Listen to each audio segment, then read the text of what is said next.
రామ ఆయనము, రామ ఆయనము కదులుట. రామచంద్రమూర్తి ఒక అడుగు పెడితే ధర్మం, ఒక అడుగు పెడితే సత్యం. ఈ భూమంతా తిరిగాడు రామచంద్రమూర్తి. రామాయణం లాంటి ఇంకొకటి లేదండి. తల్లిదండ్రులు అంటే ఎలా ఉండాలో, బిడ్డలంటే ఎలా ఉండాలనో, సమాజం అంటే ఎలా ఉండాలనో, ప్రజలతో ఎలా ఉండాలనో, భార్యతో ఎలా ఉండాలనో, భర్తతో ఎలా ఉండాలనో, ఇవన్నీ రామాయణంలో చూపిస్తాడు. మందరంటే ఏంటో, శూర్పణఖ అంటే ఏంటో, తాటకే అంటే ఏంటో, ఇవన్నీ రామాయణంలో ఉంటాయి మొత్తం. చూసారా, ఇప్పుడు రామచంద్రమూర్తి కష్టం వచ్చింది అరణ్యానికి. లక్ష్మణస్వామి నేను పరిగెత్తా అంటున్నాడు. అది తమ్ముడు అంటే.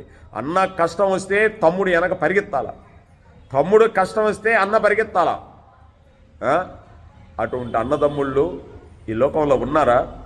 ఎక్కడో కనిపిస్తారు మీకు.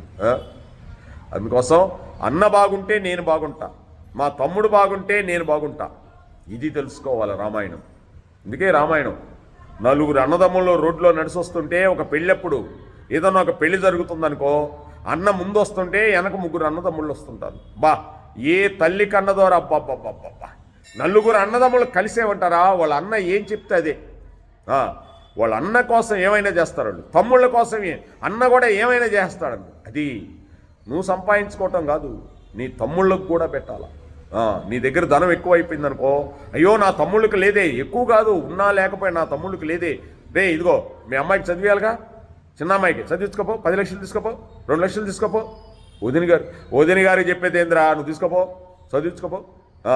అబ్బాయి మీ అమ్మాయికి పెళ్లి కావాలిగా, రెండో అమ్మాయికి ఇదిగో 10 లక్షలు తీసుకొని పెళ్లి చేసి పో. ఇది అన్నగారికి ఏమి లేదా, తమ్ముడు వస్తాడు, అన్నా ఇదిగో ఇవి ఉంచుకో. ఏంటన్నా నువ్వు లేకపోతే నేను ఎక్కడున్నానన్నా. అది అన్నదమ్ముళ్ళు అంటే. అవునండి, అదే మనం చేయాల్సిన పని. అదే రామాయణం అంటే. ఊరికే రామాయణం అంటే ఏదో అనుకుంటున్నారేమో, రామాయణాన్ని మించింది లేదు.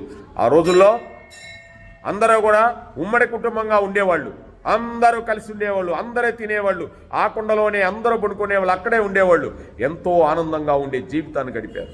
అది రామాయణం నేర్పించింది మనందరికీ కూడా. రామాయణంలో అందరూ వెళ్ళిపోయారండి, ఎవరు పాడుకోళ్ళు.